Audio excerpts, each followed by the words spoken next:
এটা এমন একটা ঔষধ যে ওষুধটাকে তৈরি করা হয়েছে মূলত যৌন রোগের জন্য।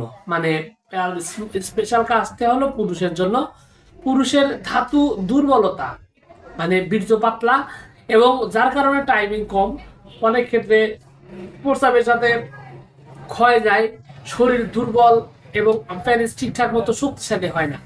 মোট কথা ধ্বজভঙ্গ, মেহ, ধাতু দুর্বলতা, এই যে বিষয়গুলো সেক্সুয়াল যে রোগগুলো রয়েছে, এই রোগগুলোর জন্যই মূলত এই আয়ুর্বেদিক ওষুধটি তৈরি করা। এবং এই আয়ুর্বেদিক ওষুধ এমন একটা আয়ুর্বেদিক ওষুধ যে আয়ুর্বেদিক ওষুধটি আপনার সম্পূর্ণ পার্শ্ব প্রতিক্রিয়া মুক্ত এবং প্রকৃত মূল ধারার একটা ওষুধ। তবে ওষুধটি এককভাবে তৈরি করেছে আপনার শ্রীকুণ্ডেশ্বরী কোম্পানি, যেটা বাংলাদেশের একটা অন্যতম সুনামধন্য আয়ুর্বেদিক কোম্পানি। আর ওষুধটির নাম হলো অমৃত। অমৃত নামক এই ওষুধটি মূলত যৌন রোগের জন্য এতটাই কার্যকরী, বর্তমান বাংলাদেশে বলতে পারেন যে একটা চিকিৎসক যারা রয়েছেন আয়ুর্বেদিক চিকিৎসা করেন তাদের কাছে অন্যতম পছন্দের একটা ঔষধ। যদিও এই ওষুধটি সম্পূর্ণ একদম মানে পরিপূর্ণ ঔষধ নয়, কারণ এই ওষুধের সাথে অনেক ক্ষেত্রে সাপোর্টের প্রয়োজন হয় এবং এই ওষুধের সাথে বাড়তি কিছু ওষুধের দরকার হয়। সেক্ষেত্রে আপনার মকরধ্বজ অথবা পূর্ণচন্দ্র রস অথবা আপনার রতিবিলাস, এরকম কিছু ঔষধের প্রয়োজনীয়তা আছে এবং এটা মূলত নির্ভর করে এই রোগীটার কন্ডিশনের উপর। তবে প্রধান হিসাবে, মূল ওষুধ হিসাবে আপনি এই অমৃত ওষুধটি খেতে পারেন।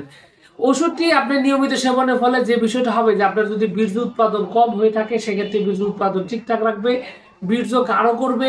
সেক্সের যে সময়, যেটা আমাদের দেখা যায় যে অনেকের কম রয়েছে এবং দীর্ঘ সময় সেক্স করতে পারেন না দুর্বলতা বা এই যে বীর্য পাতলার কারণে, সেই প্রবলেমটি স্থায়ীভাবে সমাধান করতে এই ওষুধটি মানে প্রধান ওষুধ হিসাবে ব্যবহৃত হয়।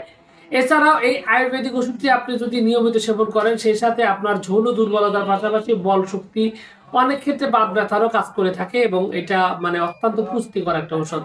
এবং আয়ুর্বেদিক ওষুধ হওয়ার কারণে এই ওষুধটির কিন্তু পার্শ্ব প্রতিক্রিয়া নেই বললেই চলে, একদমই টোটালি সেফ একটা ওষুধ।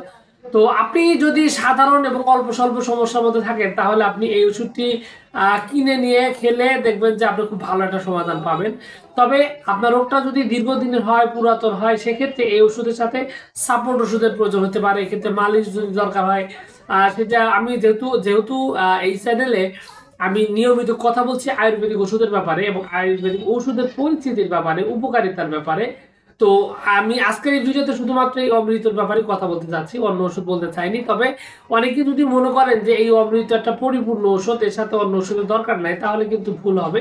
কারণ এক্ষেত্রে বটিকার প্রয়োজন হয়, সেটা আমি ইতিমধ্যেই বলেছি যে বটিকার মধ্যে বৃহৎ পূর্ণচন্দ্র রস রয়েছে, মকরধ্বজ রয়েছে, হ্যাঁ, তারপরে আপনার আরো বেশ কিছু ওষুধ, কামিনী বিদ্রাবণ রয়েছে।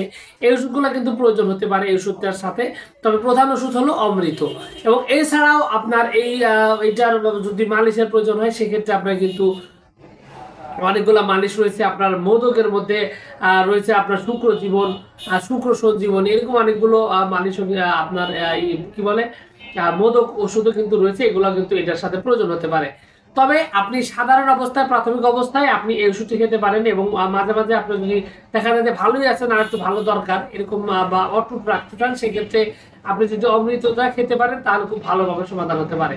আর রোগটা যদি দীর্ঘদিনের পুরাতন হয় এবং খুবই মানে জটিল একটা অবস্থায় থাকে, সেক্ষেত্রে আপনার উচিত হবে একজন অভিজ্ঞ আয়ুর্বেদিক ডাক্তারের সাথে কথা বলে তারপরে আপনার রোগের কন্ডিশন, রোগীর অবস্থা, আপনার বয়স, আপনার শারীরিক কন্ডিশন সবকিছু বিচার বিশ্লেষণ করে আপনার সঠিকভাবে সঠিক ওষুধটি নিয়ে যাচাই বাছাই করে সেবন করে রোগ থেকে সুস্থ হওয়া, তাহলে কিন্তু আপনি খুব সুন্দরভাবে এখান থেকে সমাধান পাবেন।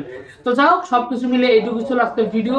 আশা করছি পুরো তথ্যগুলো আপনার কাছে অনেক অনেক বেশি ভালো লেগেছে। আর যদি লেগে থাকে অবশ্যই ভিডিওতে একটি লাইক দিন, আর চ্যানেলে প্রথমবার এসে থাকলে অবশ্যই চ্যানেলটি সাবস্ক্রাইব করবেন। কোনো প্রশ্ন, কোনো মতামত, কোনো অভিযোগ যদি থাকে তাহলে অবশ্যই আপনি কমেন্ট করে জানাতে পারেন। তো ভিউয়ার্স, আপনাদের সকলকে অনেক অনেক ধন্যবাদ। আসসালামু আলাইকুম।